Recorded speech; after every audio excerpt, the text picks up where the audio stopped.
अस्सलामुअलैकुम वरहमतुल्लाहि वबरकातुहू। आज मैं आपको एक बहुत पावरफुल दुआ के बारे में बताने जा रही हूँ।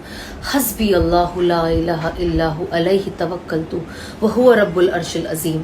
हदीस पाक में ये बताया गया है और रसूल अल्लाह सल्लल्लाहु अलैहि वसल्लम ने फरमाया है कि जो शख्स ये दुआ सुबह और शाम 7-7 मरतबा पड़ेगा, अल्लाह सुब्हानहू व तआला उसके साथ होंगे और उसके सारे रुके हुए काम बन जाएंगे।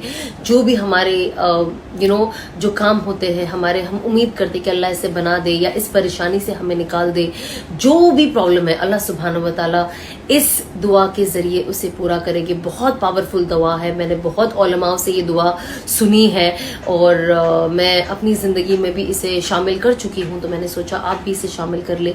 इसका यही मतलब है कि अल्लाह तू ही काफ़ी है, तेरे सिवा कोई माबूद नहीं और हम तुझ पे ही तवक्कुल रखते हैं और तू अर्शिल अज़ीम का मालिक है, तो रब्बुल आलमीन है। तो बस हम कोशिश करें कि हम इसे पढ़े किसी भी हाल में।